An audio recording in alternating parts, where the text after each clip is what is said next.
Hello, my name is Jerome Richardson. I am here at Bellevue University's Military Veteran Service Center.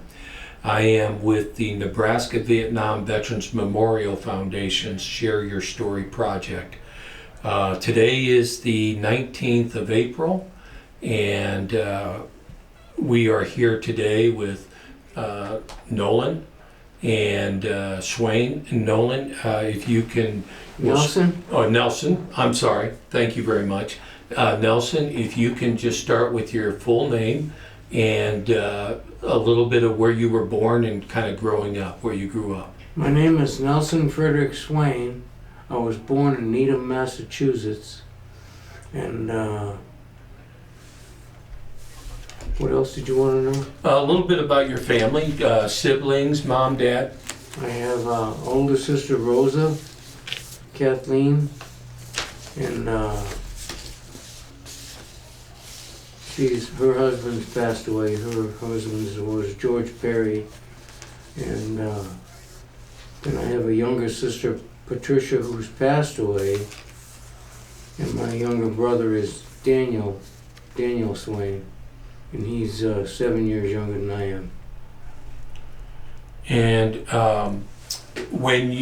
did any of your relatives, mom, dad, your brothers, siblings, join the military?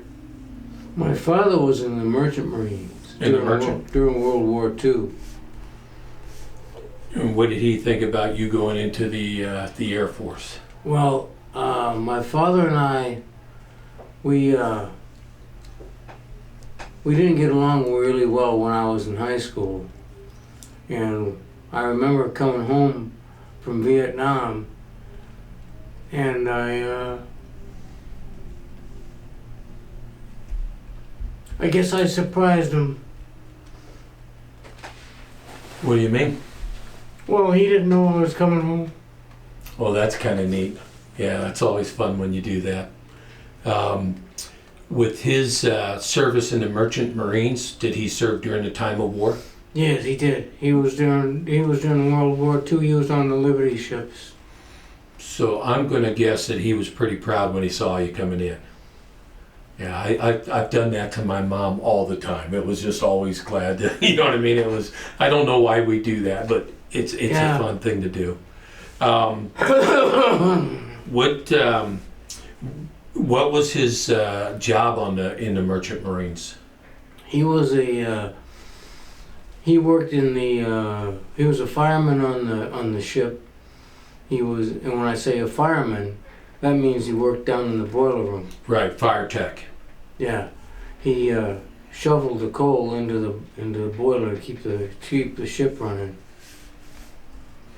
What did he retire with the Merchant Marines? Was that a full? Oh gosh, no. Okay. No, he spent his time during World War II, and I've passed on his ship log to my son, who's here in Nebraska as well. I imagine that's a pretty neat family heirloom. He spent 20 years in the Army. Wow, fantastic. So your son followed your shoes. Yeah, he did. So very neat. When you first went into the military, how did you come about joining the Air Force? Because this was during Vietnam. Well, to be honest, I was a draft dodger. Well, I wouldn't say that, but I understand what you mean. Yeah, I didn't want to join the Army, and I didn't want to get drafted and go into the Marines, and I didn't want to go to Vietnam. So I joined the Air Force because that was the only branch of the service that was still open. Because I tried to join the Navy, and the Navy wouldn't have me. They had a waiting list, and I couldn't stand the wait because I was afraid I was going to get drafted if I waited. So I joined the Air Force. Right.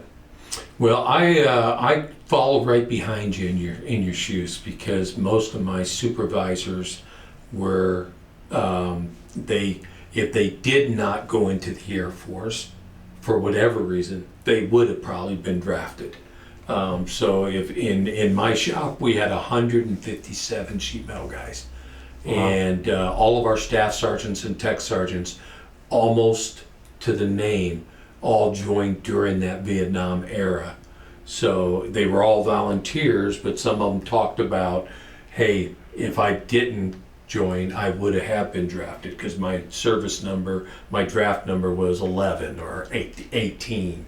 So they knew that their number was going to be called. So it was like, well, I'm going to join. So either way, they stayed in, and they were career servicemen like yourself as well. So let's talk about when you went to basic training. All right. I don't remember a whole lot about basic training. What base was it? It was Lackland Air Force Base in San Antonio, Texas. And how long was basic training for you? It was only 6 weeks. Yeah, mine was only 6 weeks as well. So, but I know that the Air Force changed a couple times up and down and all around and stuff. So, what were the dormitories like? We were in the brand new dorms. Okay. What squadron? Do you remember your squadron? I have no idea.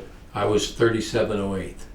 You know what? That sounds about right. Yeah, I had an old It F. was 37 something. Yeah, but yeah, I was 3708 in the new dorms. Of course, they weren't as new for me as it was for you. Probably so. What year was that? In 1969, January of 1969. Okay, so the Tet Offensive had already happened, the Vietnam War, a lot of controversy still going on. Yep. Where did you go after basic training? After basic training, I went to Chanute in Rantoul, Illinois. All right. And for our listeners, the reason you and I are kind of tied here a little bit is because we did the same exact job in the Air Force. Right. So we both went to that same base and very familiar with it. And ironically, about the same time of year. Yeah. What did you think about Chanute? Well, Chanute was quite different than I was used to. I was used to growing up in New England, Massachusetts. So the cold I was no stranger to the cold. But being out there on the flat of Rantoul in Illinois and out there at Chanute Air Force Base, that was quite different. Now, many people don't know that's an actual plateau right there. Yeah. It is flat between Champaign and Chanute and that is flat. I remember the ghost train that they had there on display.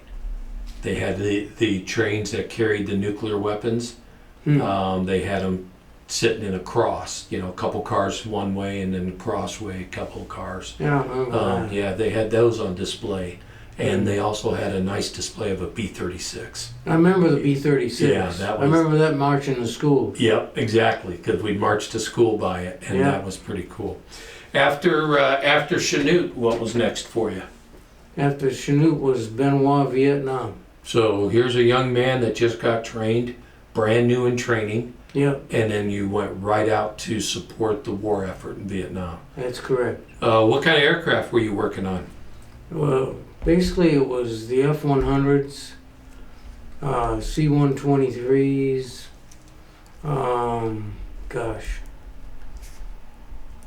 F-101s,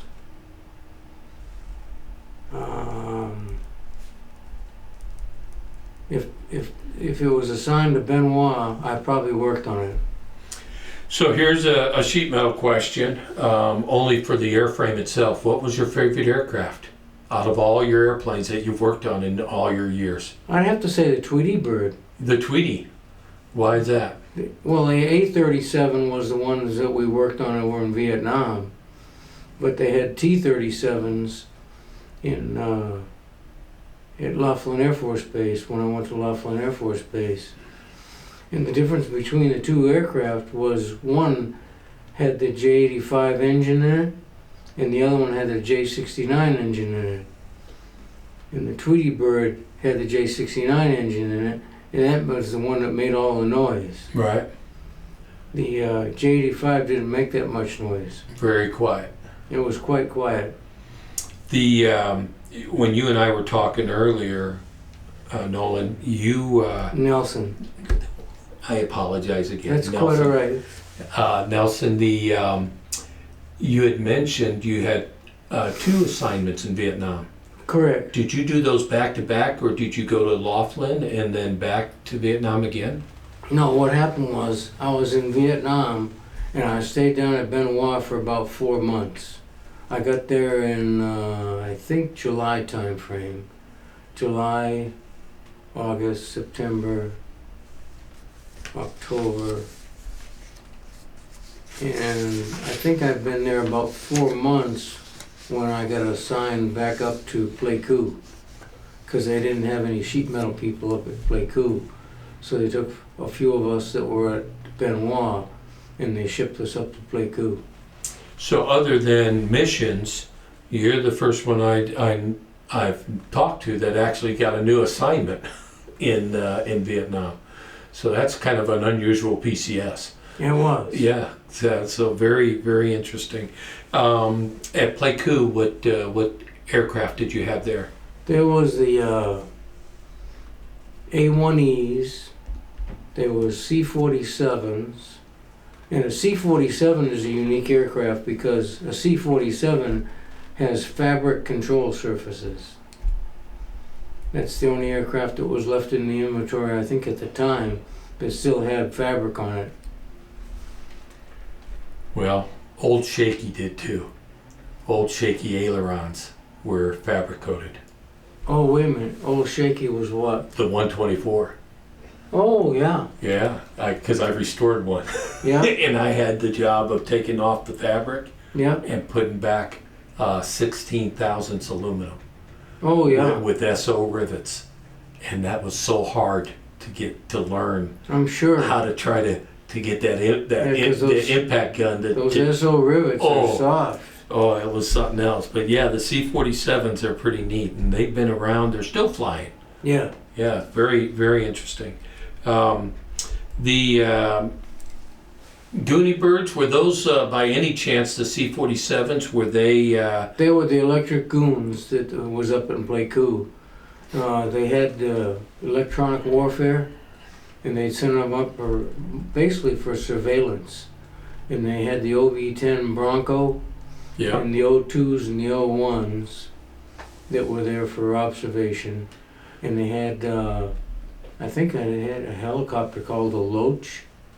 Yep. Are you familiar with that? Yeah, that one So just it's a has little- that glass bubble. Just a little bubble. Yep, glass bubble. Yeah, just a little bubble. Yep. And they're pretty fast and spin Right. around. A lot of there's- observation stuff. but nothing protects them. No. No. But so that was pretty much special operations there that you were doing in counterintelligence stuff. Pretty much. Yeah, Pretty much. Very Yeah. neat. Yeah.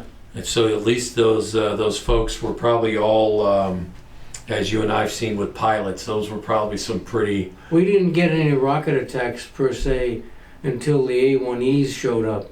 And when the A1Es showed up, they didn't like those guys.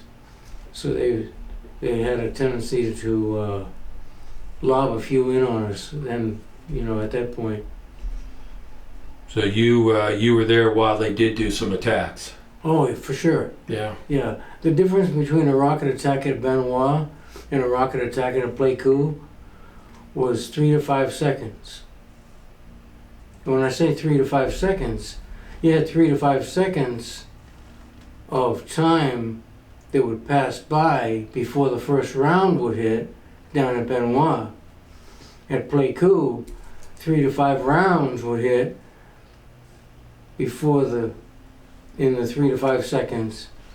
That was the 3 to 5 seconds at Pleiku. You'd have the explosions, and then the horns would go off. Yeah.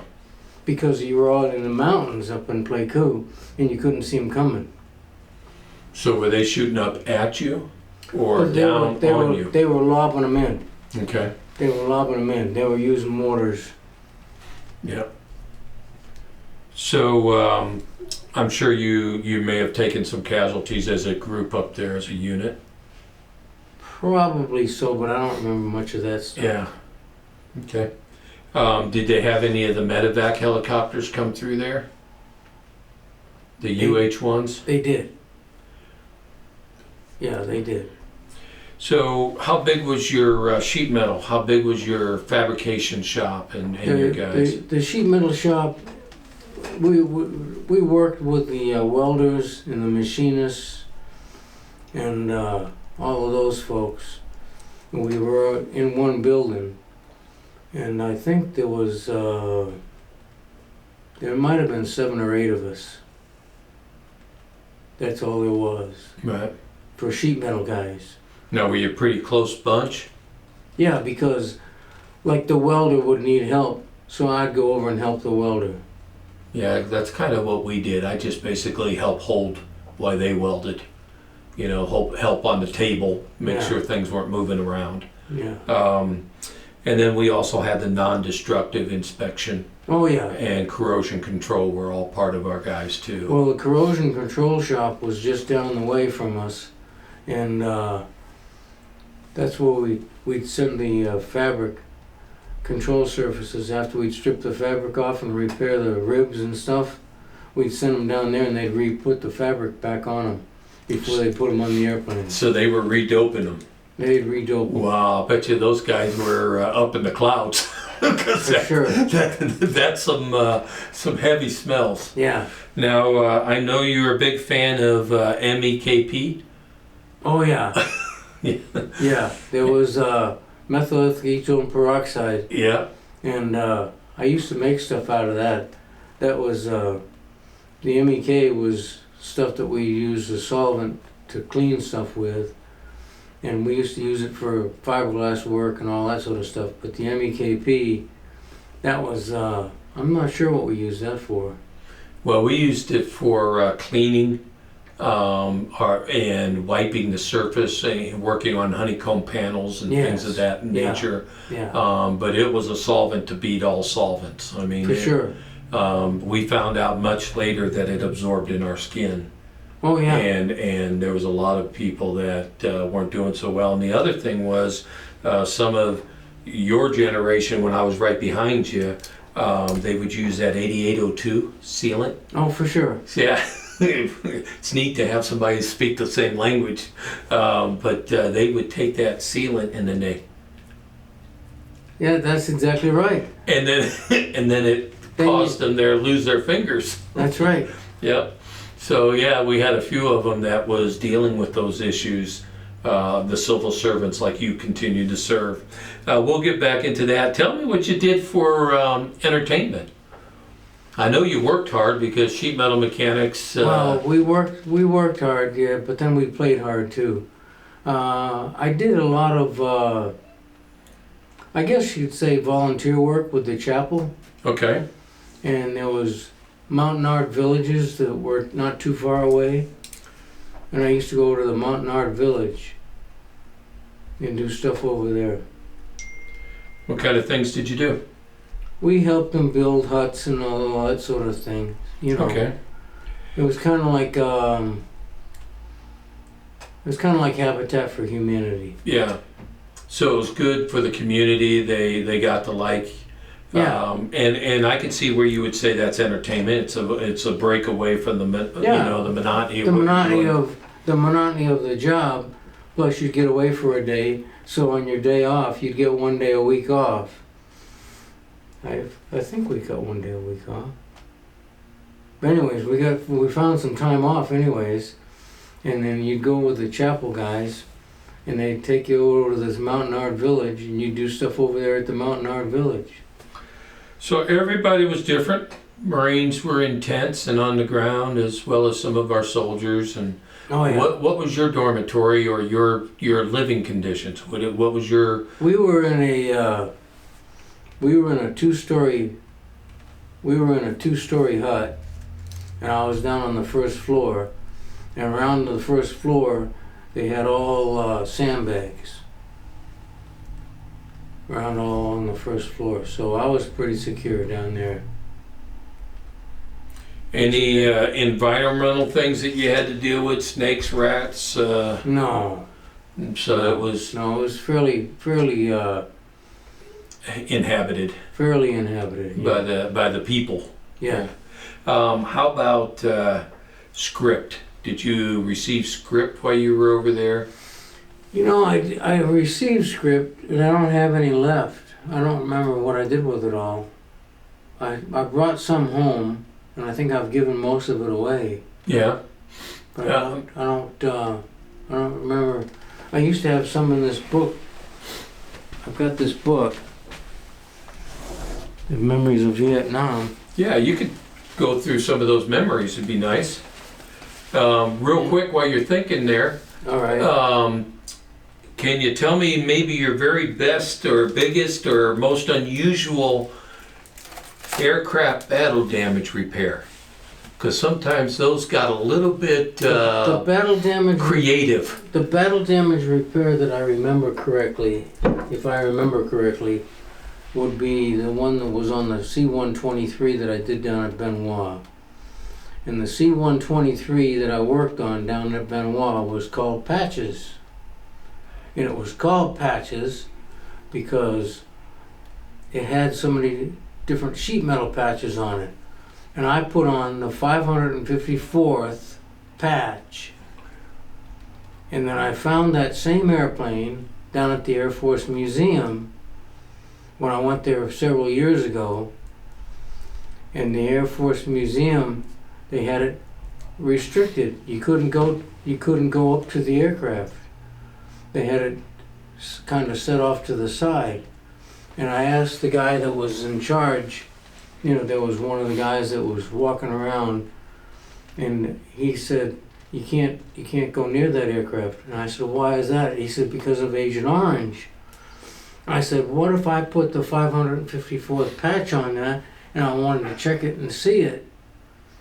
He said, well, I can't let you back there because it was on the back side of the wheel well, but he'd let me look at the aircraft and take my picture with the aircraft, and it had 567 patches, and it said Patches, and still had the nose art, and it had a picture of Snuffy Smith, and it was called Patches, and I've got a picture of it here in this book somewhere.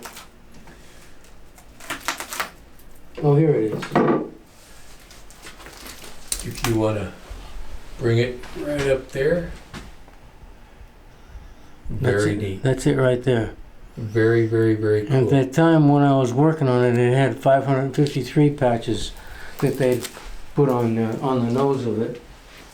And I put on patch number 554. And see, I'm glad I asked you. Yeah. Because you don't forget those things. No, I remember that one in particular. And you could probably go right up to where the patch was. Oh, for sure. Yeah. I wanted to do that, but the guy wouldn't let me.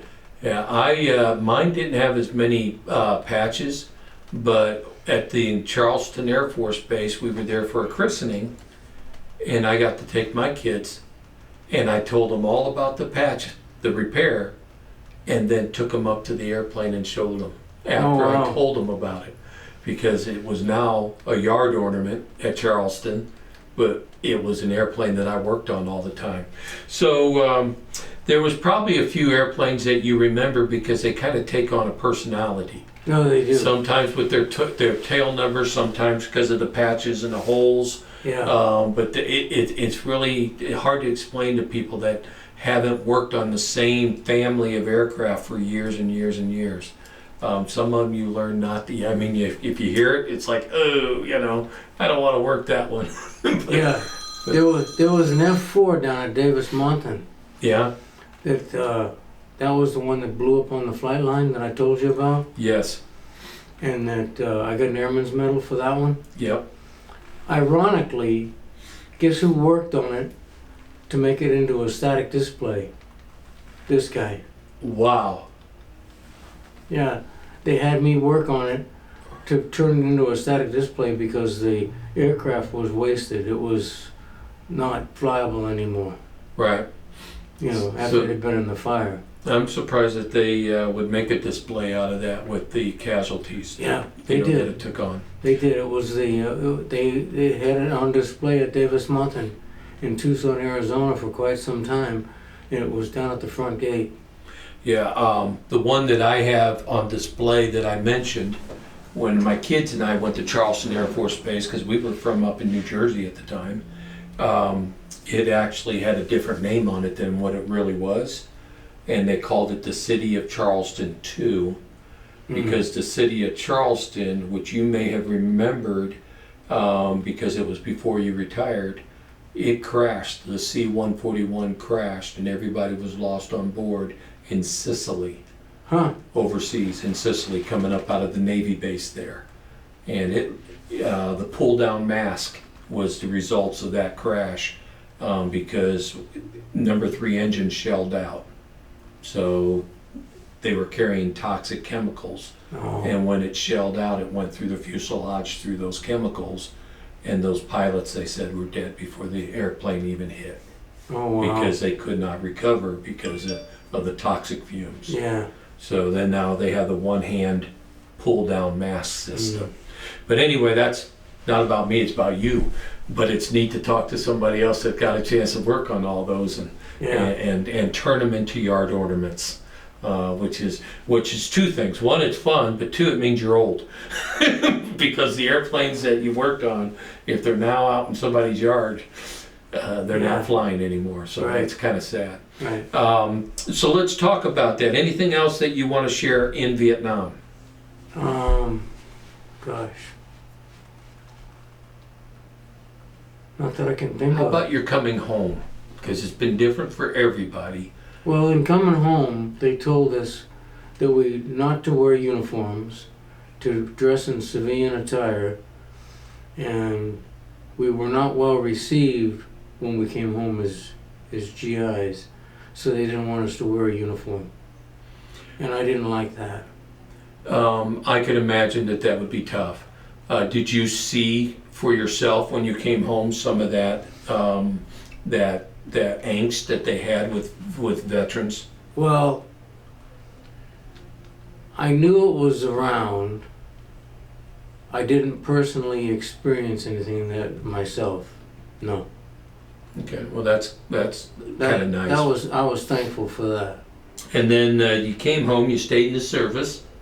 I did. And then what was next for you then? Let's see. Next was Davis Month in Tucson, Arizona. All right, and how about your rank then? When I came home from Vietnam, I was still a 2-striper, and I made 3 stripes when I got down to Davis Mountain, and then from there I went to Westover Air Force Base, and that was when Operation Bullet Shot was going on, and that was back in support of Vietnam. And we went over to Guam and Okinawa, and we were TDY over there, and worked on B-52s all the time. So the war was still going on? Oh, for sure. Yeah. Okay.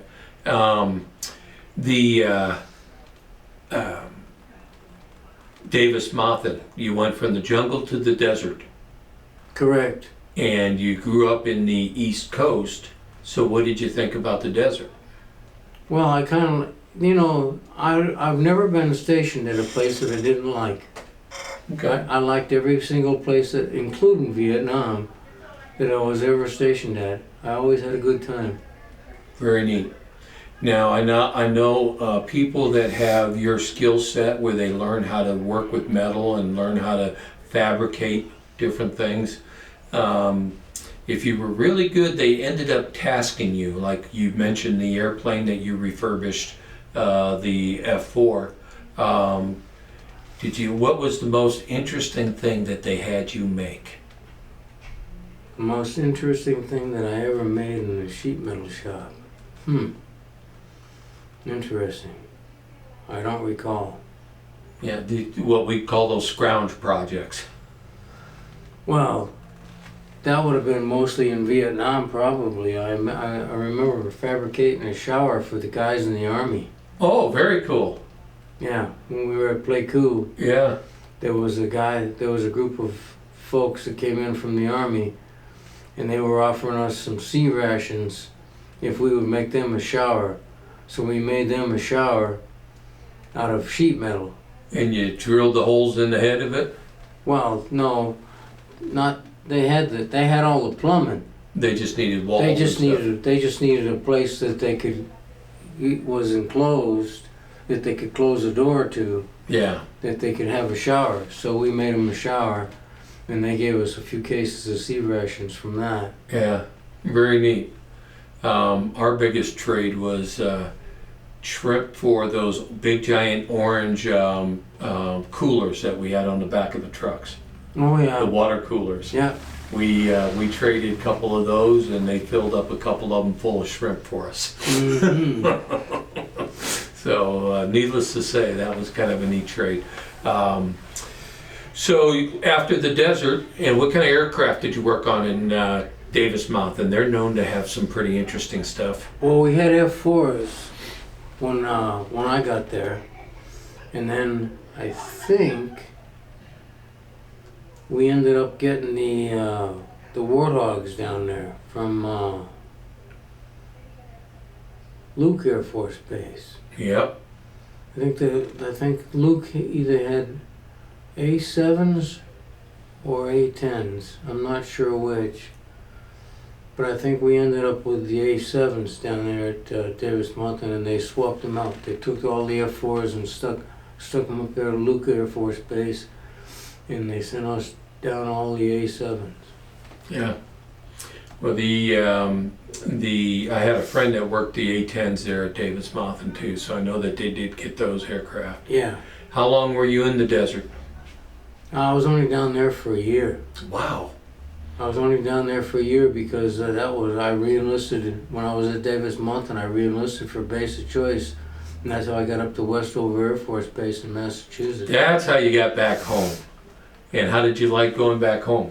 Well, that was good because it was Westover Air Force Base was at one end of the state of Massachusetts, and in the Boston area it was only about 80, 90 miles, probably about 90 miles to Boston.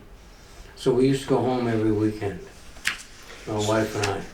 I was about to say, somewhere along the line you met a bride. When did you get married? Well, we got married when I was at Davis Mountain because I had sent her an engagement ring from Vietnam. So that's when we got engaged, when I was in Vietnam. And, we knew we wanted to get married. We knew that before Yeah. I ever left for Vietnam. And her father had talked her into going to school from high school. So when I got home from Vietnam, she had graduated from high school, and we were going to get married, but then she said, "Here's your ring back, because I want to go to school." And I said, "Oh gosh, are you sure?" And she said, "Yeah, I want to go to school." So I went back to Davis Mountain for a couple of months, and then one weekend in September I went back home again, and I said, "Let's get married." And she said, "Okay." So that November we got married. Very neat. And then turn around, got your basic choice, and Yeah, was able to go home and see everybody at home. yeah. And my son Jason was born at Davis Mountain in Tucson, Arizona. Okay. And when we took him home, he was about a week and a half old. Now your son, is Jason the one that's retired from the United States Army? He is. So that a little bit of military in him as a military brat, and That's true. watching Dad serve, that you have to be very proud. Yeah, I am. After going to the East Coast and back to Dover, West Dover, did you take in a few of the Boston Red Sox games? I've seen a few of the Boston Red Sox games. Yeah. Yeah. And you rooted on the Yankees? No, just kidding. I've taken Yankee fans with me to two of the games that were in Boston. Yeah. And it was Yankee fans that we took with us, In both games, the Yankees beat the Red Sox 9-8. Wow. So you were still gracious. I was. Yeah, that's because I know that the Yankees fans and the Boston fans are, because I was up there at your sister base at McGuire. Oh yeah. That's where I retired, was from McGuire. Oh yeah. And we had the Yankee fans there. Even though Philadelphia was closer, those folks from New Jersey, most of them were Yankee fans. Did you ever run into a guy named Jeff Norway? I don't know. The name sounds familiar. He was an OMS troop. Yeah. At McGuire? He worked at McGuire Air Force Base on the flight line. Yeah, I was with the reserve wing there, and we had the KC-10s and the C-17s Oh yeah. at McGuire. And we had 28 squadrons.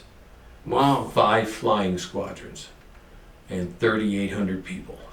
So That's a lot of folks. it was a pretty big operation. Yeah. But I did it on the recruiting side. So I knew a lot of people, but it was hard to stay in touch with the ones that were there turning wrenches and that. So Yeah. what was after Westover? Westover was Plattsburgh, New York. Plattsburgh, New York, going further north. Yeah. Well, they closed Westover, and when they closed Westover, they called me when I was home on leave, and they said, "We're closing the base. You need to report back because we're going to send you to Plattsburgh, New York." How did you like that base? I know you said you liked them all, but what did you like about upstate New York? Plattsburgh, New York was on Lake Champlain, and that was not about maybe 4 or 5 hours from my cousin's house over in the Northeast Kingdom of Vermont. And I used to go over there on the weekends. Yeah. And visit my cousin. Beautiful in the fall. Oh yeah, we used to go hunting all the time. Yeah. And your wife liked it up there in New York? Oh, for sure. Good. Yeah. Very neat. Yeah. So what was after going to Plattsburgh? Plattsburgh, New York, we went down to. They opened up a 5-year program down at Laughlin Air Force Base, and they opened up a 5-year program for 2 bases up in the Dakotas. One was Minot and one was Grand Forks. And Laughlin Air Force Base picked me up. And the reason I signed up for this 5-year program was because I didn't want to go overseas. I wanted to stay in the States. And they picked me up down at Laughlin Air Force Base. And I ended up staying down at Laughlin Air Force Base for 37 years. Wow. Because that was the second time you went to Laughlin, wasn't it? No, that was the first That was time. the first one. Okay. Yeah, And that's where you retired. that's where I retired. That was the last base of assignment. Wow. So you had a neat career, a long career, received several decorations.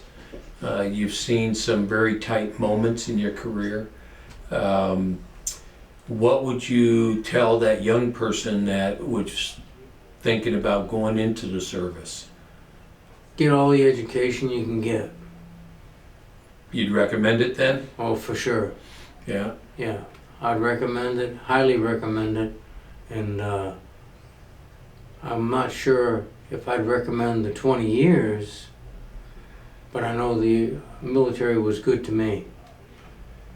What's your biggest takeaway, your biggest takeaway moment inside about your service itself as you reflect back?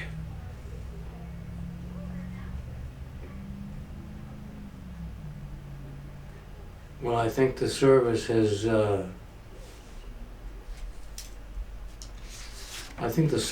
done me a lot of good.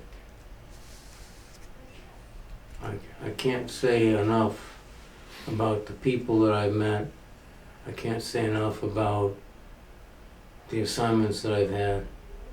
I've just been a very fortunate individual, and I'm very grateful to the United States Air Force for the time that I've spent in the Air Force. Well, I do know, because of the type of work that you've done, that there's a lot of things that you can do around the house and things like that. You know how to use hand tools, you know how to use power tools. I always tell people when they say, well, why am I so picky and why am I so meticulous, is because we had to measure in hundred thousandths of an inch versus quarters of an inch, or an eighth of an inch. We had to be precise. What kind of things still stay with you when you're building and doing your DIY projects? What is it that you're training that you still do today? And it doesn't have to be tool related. It could be in your folding clothes or whatever. I think my attention to detail. Attention to detail? Yeah, I think I have my attention to detail. I think my awareness of things going on around me. Right.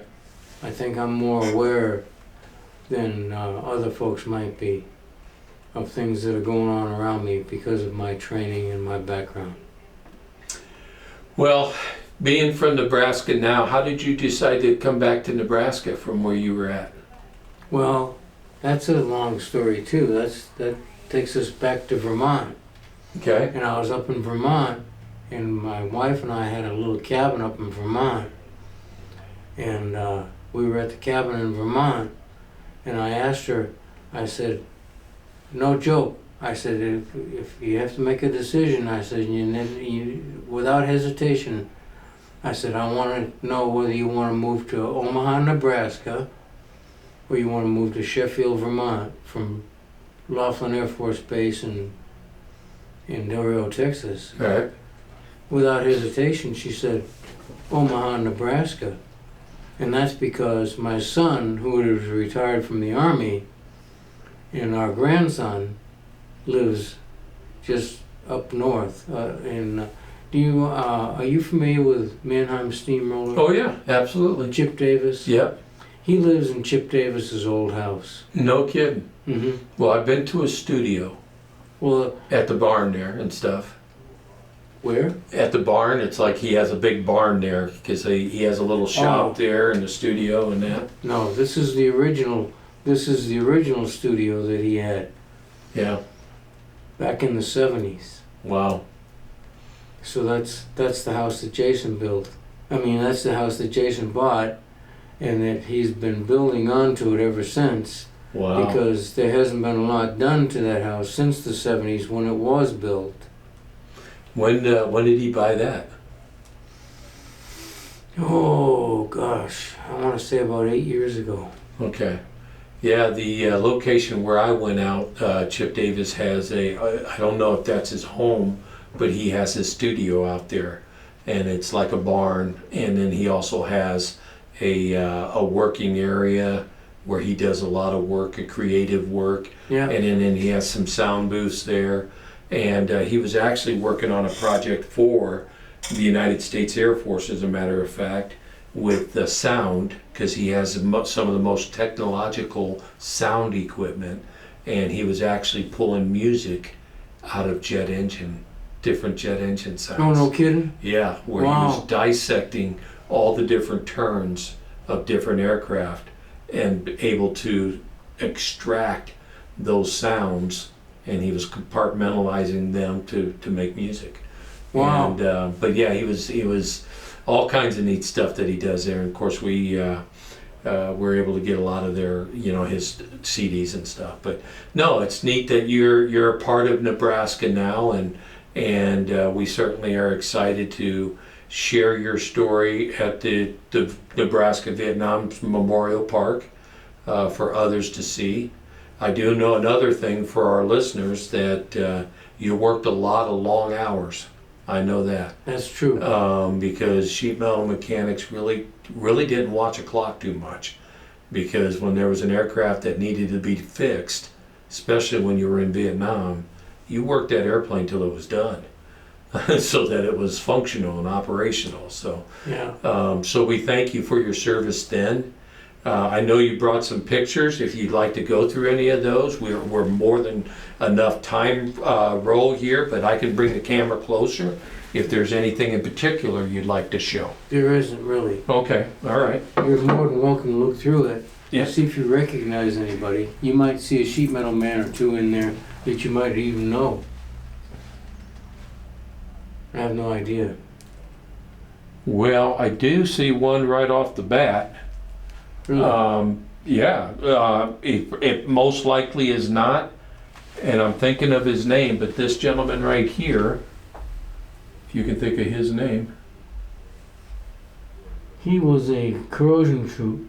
Okay, that wouldn't have been the sheet metal guy that I was thinking, but they looked very similar as one of my first supervisors. But you can go over this way first. Let's start back here. And I'm gonna, This is when I was just landing. I was coming in. This was an escort oh yeah, that we had for before we landed. I think that was right after the aircraft landed or something.